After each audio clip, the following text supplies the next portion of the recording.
Hello all, I am Kaustuv Mukherji. I am from Syracuse University, and at LAT Lab in Syracuse University we are working mostly on Neuro Symbolic AI applications, and my work is a lot on logic programming. So today I am presenting our work on LAT Logic. So LAT Logic is Lattice annotated temporal logic, and this is really a new logical framework, and there are three main benefits of LAT logic over the existing ones. Let's quickly go into that, and I'll go into details later on in the talk. So first, it provides fast inference by using a lower lattice structure. Second, it's memory efficient because we do an efficient variable grounding through use of a feature called Skolemization. And finally, we try to address the challenge of computational overheads. And lastly, we don't make the Markov assumption, which is quite prevalent in other logics.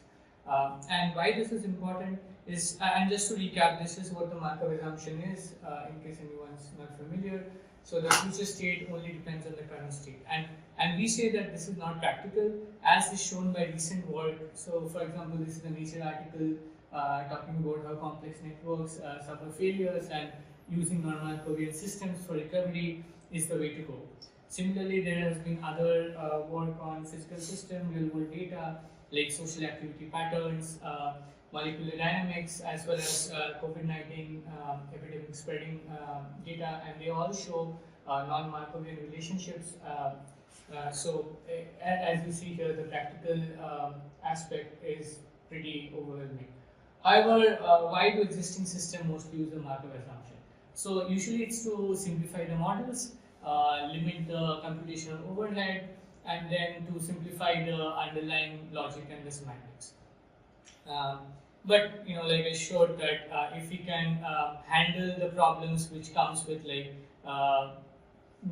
foregoing the assumption, then it obviously would make it much more applicable in the real world. The other thing, why do we need like a logical framework in this day and age? So first of all, like the black box systems of ML, reinforcement learning, all of this is really unreliable in critical applications. I'm not sure how aware everyone is, but even today, like in the age of AI, really, even critical applications in medical fields, in airline, in military, they don't use AI in cases where it can lead to some sort of a critical human loss, that sort of thing. So most of the solutions proposed over the last maybe 5 years have been, and in the ML domain really has been doing things like rule extraction, counterfactuals, symbolic reasoning, and actually the biggest jump from GPT-3 to GPT-4 was including this sort of like logical rules and like human feedback, reinforcement learning, and those sort of things. And essentially, these are all ideas taken from explainable systems like logic programming, and not really like a black box end-to-end neural networks. So we say that if this is really the way to go, why not just completely go and try to make logical frameworks scalable? And also by being explainable, it allows us to debug it more naturally, and things which is cropping up more and more, like privacy, security. It's much easier to attain those security compliances if the system entirely is explainable. The other thing which I touched upon is that unless these systems can scale, it can't really be compared against the ML and DL methods, right? And most exact reasoning systems cannot scale. And why they cannot scale is because the data sets in the real world, they are like huge data sets, and in those cases they struggle. Similarly, if the domain is continuous, then what happens if there are infinite constants? So exact reasoning reasons over constants, the infinite constants, so it isn't able to scale. Similarly, is the inference tractable? And that's challenging mainly because of the symbol grounding problem, which was spoken in detail by Harnad in its seminal 1990 paper. But basically, the idea is that there's a combinatorial explosion whenever we're trying to ground symbols. and as a result, the inference may not converge in reasonable amount of time. And also there is a memory aspect, right? There are so many constants one can encode, and the moment you try to run it, it bloats up the space, and then the practicality kind of goes out the window.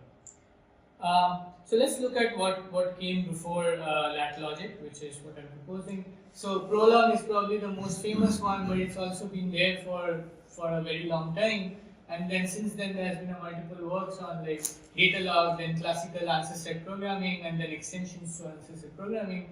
And as you see that we have identified 4 main features which really matter to solving this problem which I pose. Whether they can capture uncertainty, whether the logic is monotonic, whether it can capture temporal dynamics, and also whether the inference is tractable.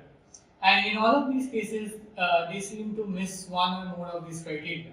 And that's why we aim to propose something which can tackle these 4 big things, and that's what it is. And I think it's worth mentioning that there's another branch of work which are the formal verification methods in logic, but they are not really used for deduction or for inference.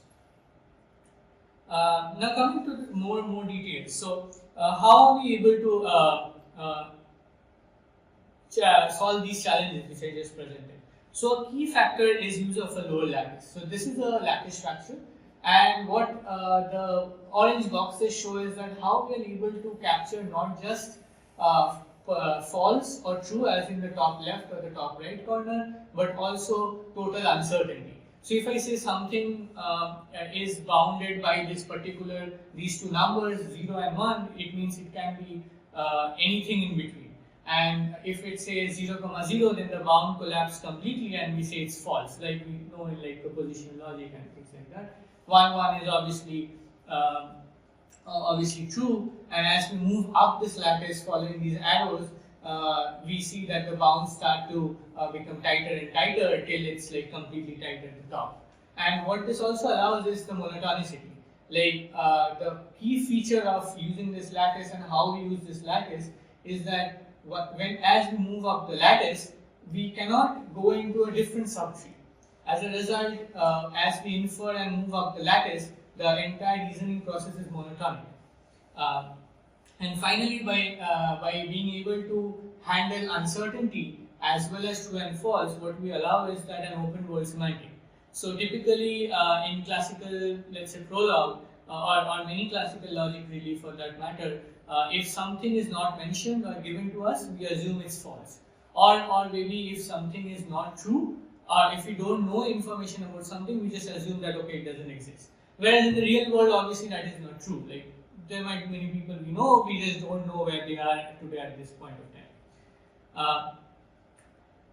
Now I introduce another syntax, and bear with me right now, I'll go through all of this, but on the left we have the syntax of how we, and this is really the cornerstone of this whole logic.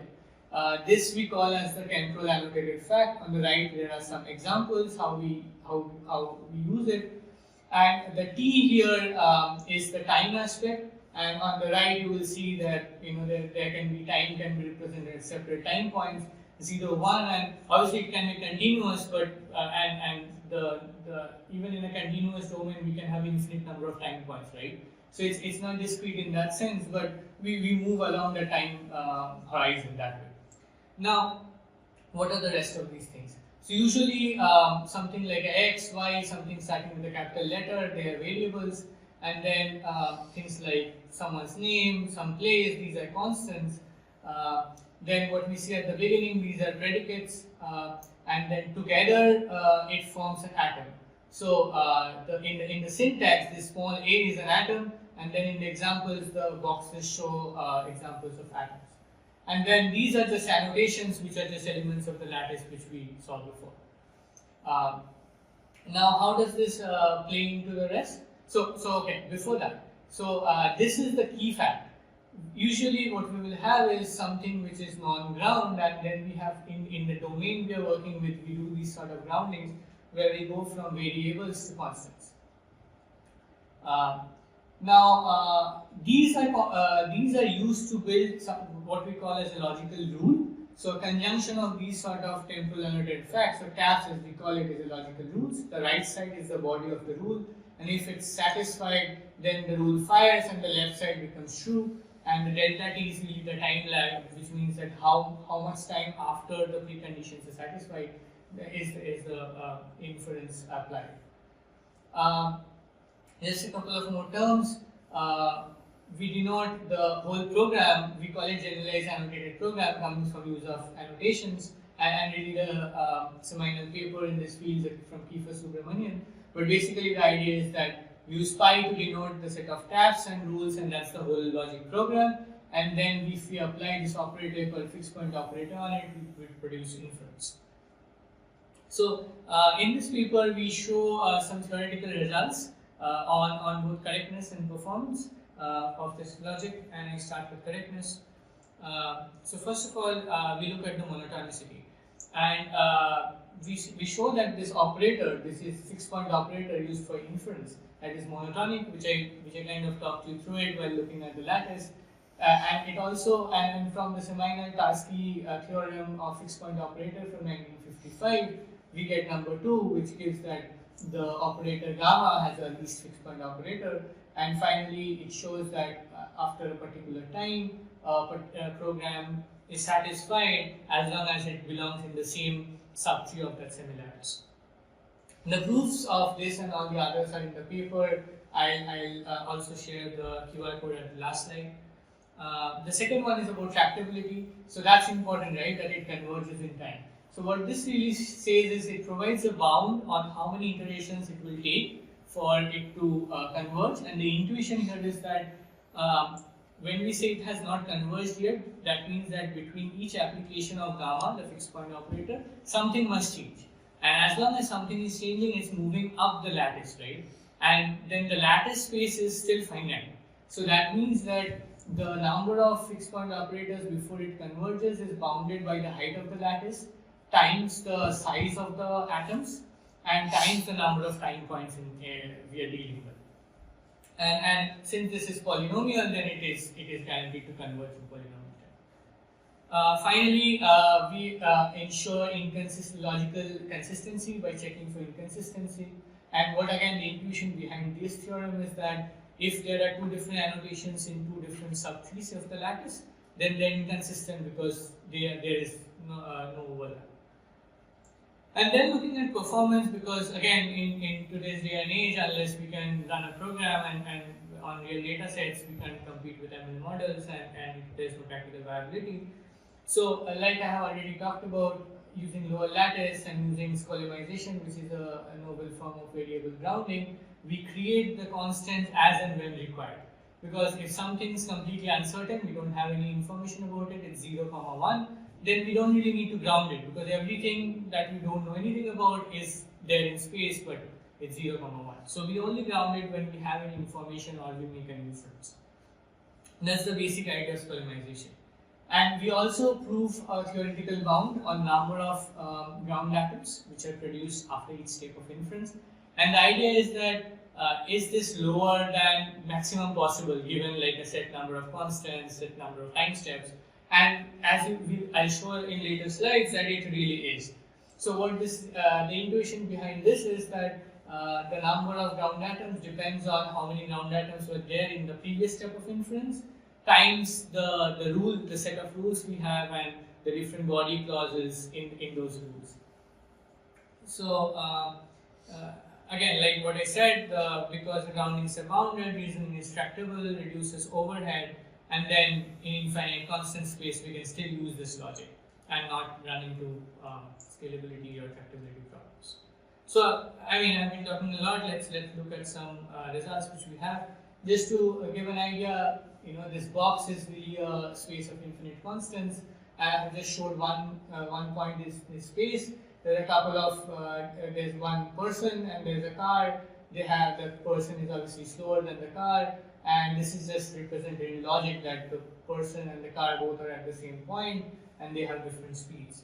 And for this particular example, we show that okay, the car moves left, and then after one time step we see that the car has reached that new point. And why it's in red is because we are saying that at the previous time step, this ground atom just didn't exist. We didn't have to ground it. It's not in the computer's memory. But now that the car has moved, we know its speed. We only ground at one point in space where the car reaches. We don't really care about the intermediate points. Similarly, the person who has a lower speed reaches another point after another time step. And we are basically assuming that we would take a single action at time t equal to 0, and then the car reaches its final location in one time step, the person takes 2 time steps. And then what we also do is we vary the space, the entire space. Obviously, this will change the number of possible constants if you try to discretize this. And what I mentioned about Skolemization, right, the efficient form of variable grounding. So we want to test that if we don't do it. So the non-Skolemization case, what's the difference in performance? What's the difference in the results? So and the last thing which I already talked about is we will have 2 teams of this, and eventually I'll show that not just manual input, we can use this in a reinforcement learning setting as well. So this is really a key result. So I talked about theorem 4.4, which gives the bounds and the growth of the ground atoms, right? So if we don't use any sort of Skolemization, then we have this top line and the y-axis is logarithmic, showing the number of ground atoms, and it's significantly more, right? It's like almost 3 orders of magnitude higher. Now the green and the blue line are 2 different plots from the same theorem. We have a few parameters which is there in the paper. We try to choose them in such a way that they bound the practical case, which is Skolemization, which is in red at the beginning, like in the starting few iterations of inference. And we show that even in cases where we pick them such that one is above the practical case and one is below the practical case, they all kind of go and converge to the theoretical loose upper bound well before the practical case. So this kind of goes to show that the bound we produce is really loose, and in practical cases where the graphs are usually sparse and diverse, we never really reach even that. So whereas the theory to the non-Skolemization case is like a 3 orders of magnitude difference, for the Skolemization case it can go up to like 5 orders of magnitude difference. And this just goes to show how much of a reduction we achieve. Similarly, like we get a huge speed up as well as, so that's the runtime improvement, and as well as how much memory we end up using. And instead of giving manual action inputs, if we learn a reinforcement learning policy, and then again I showed you how there are different kinds of agents where their next state may not depend only on the previous step. We're using heterogeneous time lags. I show that by removing the Markov assumption and learning an RL policy, and it's really quite a simple setting. Even in that case, we see about a 26% accuracy improve. And I think what's really interesting is not just that, the number of actions taken to solve the problem also goes up, which means that a non-Markovian case also tends to learn a more complex solution, which might be required in a lot of practical settings.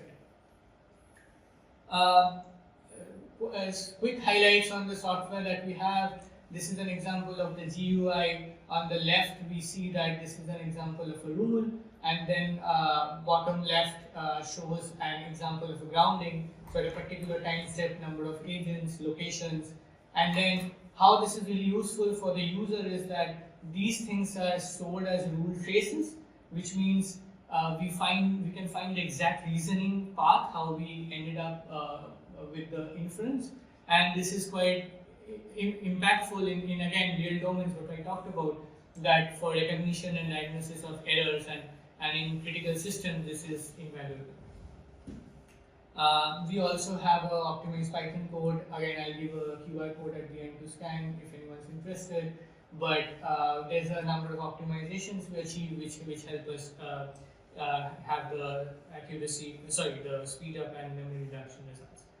There's actually quite a few works, people who have been using our software for the past couple of years as I've been developing this logic, and they have been used in many different applications in medical domain, in automation, and there has been some work on adaptive reasoning as well. I have some ideas on where we can use it and integrate more with what's going on in AI right now. Um, and we definitely feel like including probabilistic reasoning is the next step. That's something that we don't cover yet. Then everyone's using LLMs, right? So how can we use logic programs using LLMs and reducing the overhead of creating those logic programs by someone? Uh, and then finally, can we learn the rules? I showed rules which are temporal and non-Markovian, but can we learn the rules with let's say inductive logic programming? And this will bring it closer to how normal machine learning models will learn things from data, that sort of thing. So this is a summary slide, but I have covered all these points. We have a QR code for the paper. If you're interested in our other work or the code base, and or reach out to us, there's the link to our lab website. There's also my email, my advisor's email, and yeah, that's my time.